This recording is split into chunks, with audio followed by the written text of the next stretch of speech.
नमस्कार दोस्तों, आज की डिबेट में आरजेडी की प्रवक्ता कुछ ज्यादा ही बोल रही थी, कुछ ज्यादा ही जुबान चला रही थी और लालू यादव व राहुल गांधी को फरिश्ता बता रही थी और मोदी को महाकरप्ट और बेईमान आदमी।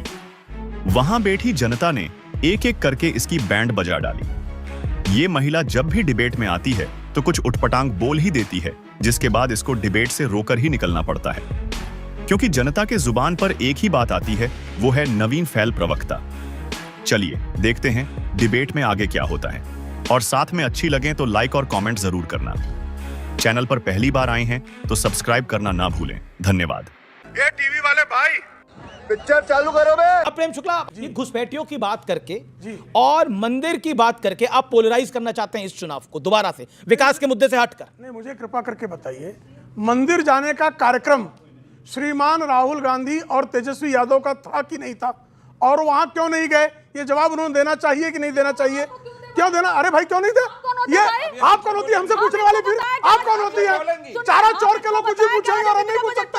ईमानदार व्यक्ति नहीं पूछ सकता, चारा चोर पूछेगा। चारा चोर की जो इच्छा करेगा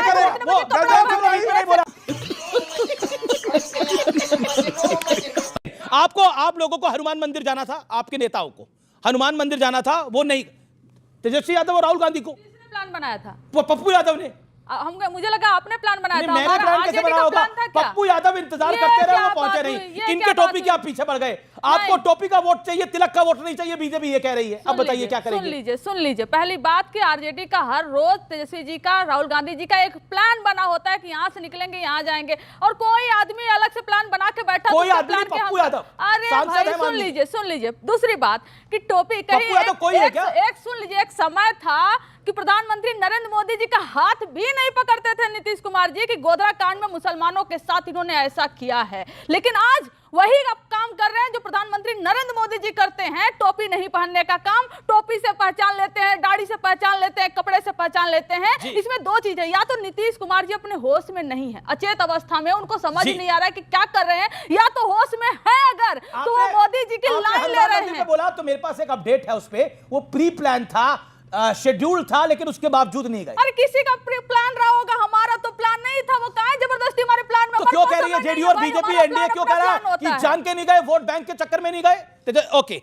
देखिए, और नीतीश जी के लिए जो शब्द यूज करे उस पर जवाब। नहीं, पहला तो मदरसा का जो शताब्दी समारोह मनाया गया, नीतीश कुमार जी ने वहां उन लोगों से बातचीत भी की, भाषण भी दिया। तो पहले इनकी चेतना तो शून्यता हो गई है कि जो मुख्यमंत्री तमाम चीजों का उद्घाटन कर रहे हैं, संबोधित कर रहे हैं, जनता से मुखातिब होकर ज्ञापन ले रहे हैं, उनको आप अचेता। बात क्या है कि जब से इनकी सत्ता चली गई ये चेतना में है ही नहीं, अनगरल बात टिप्पणी करते जा रहे हैं। अब आइए, हनुमान राम टोपी संस्कृति देखिए, हमारी पार्टी और हमारे नेता ने हर संस्कृति, हर धर्म का सम्मान सदैव किया है, आगे भी करते रहेंगे। ना हम इससे कोई राजनीतिक रोटी सेकते। एक लाइन और जोड़ लेने दीजिए। इस देश का लोकतंत्र बहुत महान है, सरकारें आई गई। इस देश में कांग्रेस की सरकार ने, इंदिरा गांधी ने इमरजेंसी तक लगाई, लेकिन इस देश का लोकतंत्र इतना महान था, इंदिरा गांधी को हराया और फिर जिताया उसके बाद। लेकिन आप लोग बांग्लादेश मॉडल पर चलना चाहते हैं, रेडिकलिज्म, आप रेडिकलाइज करवाना चाहते हैं। यहां पर क्या करवाना चाहते हैं? हमारा कहना था कि जब जनता वोट देने के लिए नहीं बचेगी, वोटर लिस्ट से उसका नाम काट दिया जाएगा, और जब इस तरह से बिल लेकर आएंगे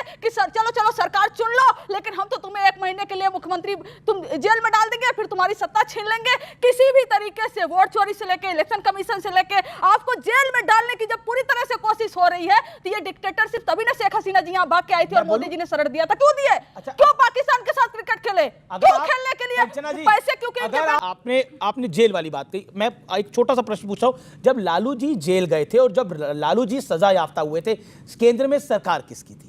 बीजेपी की थी या कांग्रेस की थी? सबसे पहले एक बताइए ना, सच है। फिर क्या बात? सरकार ने जजमेंट दिया था क्या? बात सुनेंगे? कोर्ट ने दिया था। सुनेंगे? सरकार किसकी थी? फिर वही बात सुनेंगे। यही प्रॉब्लम है, सवाल नहीं सुनोगे, बोलोगे जवाब ही नहीं। सवाल तो मैं पूछूंगा, जवाब सुन लीजिए, जवाब आपको देना है। जवाब सुन लीजिए तब बोलिए, इनके पास जवाब नहीं है। अटल बिहारी वाजपेयी जी की जब पहली बार सरकार आई थी, तो फर्स्ट टाइम अटल बिहारी वाजपेयी जी की सरकार में लालू जी के ऊपर केस हुआ था, और वो केस फिर आगे आगे बढ़ता चला गया। अच्छा, हमको सिखा रिया है। नहीं, ये फैक्चुअल गलत जा रहा है, फैक्ट गलत जा रहा है। से हमारी पार्टी के नेता माननीय ललन सिंह जी और अभी इनकी पार्टी के राष्ट्रीय उपाध्यक्ष शिवानंद तिवारी जी दोनों ने मिल ये रुक जाइए ना, हाई कोर्ट में पटना हाई कोर्ट में पिटीशन डाला चारा घोटाले पर। पटना हाई कोर्ट ने सीबीआई जांच का आदेश दिया और जब लालू जी पहली बार जेल गए थे, कौन थी सरकार में, इनको नहीं पता होगा, इन्हीं के थे आदरणीय इंद्र कुमार गुजराल जी, भारत के प्रधानमंत्री थे, जनता दल से थे, मुंह है नहीं बोलने का, बोलने के सरकार में थे, नहीं जनता दल के प्रधानमंत्री ने जनता दल के नेता को भेजा जेल, ये बोलेंगे नहीं। गजब बेइज्जती है। दूसरी चीज, कंचना जी आप नाराज मत होइए, आप मेरी फेवरेट स्पोक पर्सन है आरजेडी की, क्योंकि आपके जो नेता है तेजस्वी यादव जी, वो तो इंफ्रास्ट्रक्चर को इंफ्रास्ट्रक्चर बोलते हैं, कम से कम आप इंफ्रास्ट्रक्चर तो बोलती हैं। दूसरी सबसे बड़ी चीज, और मैम सर मेरा दूसरा सवाल है, आप कंचना जी की तारीफ कर रहे हैं या इनके नेता? और आरजेडी की सबसे पढ़ी लिखी प्रवक्ता इनको मान रहे हैं, अपने नेता से ज्यादा पढ़ी लिखी है। दूसरी चीज सर, दूसरी चीज मैम, दूसरा एक सवाल है मेरा, आप लोग अभी बोल रही हैं मैम, आप लोग बोल रही हैं वोट छोड़ गद्दी छोड़, अगर हम लोग ये बात बोलने लगे कि चाड़ा छोड़, बिहार छोड़, टोटी छोड़, यूपी छोड़ और ये नेशनल हेराल्ड छोड़, देश छोड़, तब ये इस चीज को बर्दाश्त करेंगे? हमको लगता है कि इनका सवाल जो है वो टारगेट करके आया हुआ है, लेकिन फिर भी वोट चोरी की बात हो रही है, तो सबसे पहला मेरा सवाल आरजेडी प्रवक्ता से है कि अभी तो वोट चोरी की बात हो रही है, मेरा घर फुलवरिया जो कि लालू यादव का गांव है उसके बगल में ही है, वहां कहा जाता है कि इस समय तो वोट चोरी की बात हो रही है, लेकिन लालू यादव के राज में बूथ चोरी की बात होती थी, बूथ को ही छाप दिया जाता था बाहुबली के बाहुबलियों द्वारा, और जहां पे उनके हिसाब से वोटिंग नहीं पड़ती थी वहां पे उसके बैलेट बूथ चोरी होता था क्या? हाँ, और इंक डाल दिया जाता था बैलेट बॉक्स में जहां पे उनके मुताबिक वोट नहीं होती थी, और इंक से पूरा बैलेट बॉक्स खराब हो जाता था। और दूसरी बात, उन्होंने रोजगार की बात की, गोपालगंज, सीवान, छपरा जो कि गृह जिला कहा जाता है लालू जी का, सबसे ज्यादा लोग चीनी मिल बंद होने की वजह से बेरोजगार वहीं पे हुए थे। ओके ठीक है ओके कंचना जी 30 सेकंड में जवाब, छोटा जवाब। जब लालू जी पावर में आए थे ना, उस समय इस देश के ओबीसी एससी एसटी को वोट देने नहीं दिया जाता था। पहली बार वो लोग निकले और वोट देने जब निकले तो उनको डरा के घर में बैठा दिया जाता था, और जहां वो वोट देते थे वहां पर तो गुंडे, संपत्ति और मनुवादी लोग थे। ये मनुवादी है। अंसार रजा, आप तो टोपी डाल कर आए, लेकिन आपके बगल में जो पार्टी खड़ी है उनके नेता ने आज टोपी नहीं डाली, क्या करिएगा? ये टोपी का खेल बड़ा निराला है। कभी नेता जनता को टोपी डालते हैं तो जनता तो ले लेती है, लेकिन जब नेता को टोपी डालते हैं तो वो नहीं लेती है, क्या करें? ये बढ़िया था गुरु। बार बार आपने टोपी का जिक्र किया। देखिए, टोपी का इतिहास, ये टोपी जो है ना, ये हमारे मजहबी शिआर है, इसका एहतराम होना चाहिए।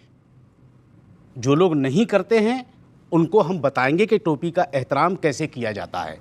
पहली बात तो, अगर नीतीश कुमार जी के अंदर थोड़ी सी भी नैतिकता थी, वो ना पहनते, अगर उन्हें एतराज था टोपी पहनने से, तो वो ले लेते, वो लेकर के अपने किसी आदमी को जिस तरह से गुलदस्ता लेकर के या बुके लेकर के या गिफ्ट लेकर के दे देते हैं, टोपी उसको दे देते। पलट के मुसलमानों को पहना दी कि बेटा अभी ध्यान रखना, अभी तक हम पहनाते चले आए हैं, अब तुम्हें भी पहनाएंगे हम। वो उन्होंने साबित कर दिया। तो मैं आपके चैनल के माध्यम से और भाई साहब के माध्यम से नीतीश जी को मैं बताना चाहता हूं कि अब की बार वाकई आपको टोपी पहनाई जाएगी बिहार में। ये बिल्कुल तय कर लिया बिहार के लोगों ने कि अब टोपी पहनाई जाएगी। Okay 10 second. प्रेम शुक्ला, ये जो बांग्लादेश का लॉजिक आया है और ये जो योगेंद्र यादव ने बोला है, मनोज झा जी ने बोला है, क्या आपको लगता है बीजेपी इसका अनर्गल ही विरोध कर रही है? उनका तात्पर्य कहने का कुछ और था, आप समझ कुछ और रहे हैं। उनका तात्पर्य क्या था? बांग्लादेश ही कहना चाह रहे थे ना वो।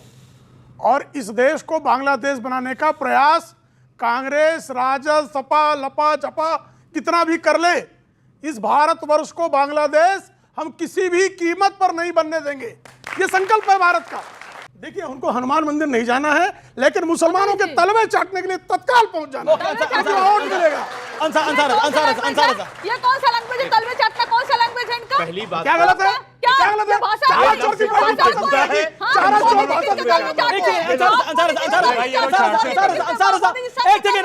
एक सेकंड आप लोग किसका तलवे ये लफ्ज एकदम काबिल एतराज है। मुसलमानों का तलवे चाटना ये बिल्कुल काबिल एतराज है। हम नहीं चाहते हैं कि कोई इस तरह की भाषा का इस्तेमाल करे कि कौन मुसलमानों को ओके ये काबिल नहीं, ये काबिल एतराज है, ये काबिल एतराज है।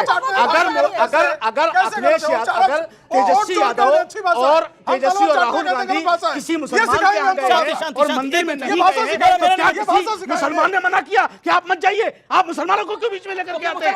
ये राजनीतिक पार्टियों को बीच में लेकर आए। जिस तरह तुम वीडियोस देखते हो बेटा, सब्सक्राइब क्यों नहीं करते?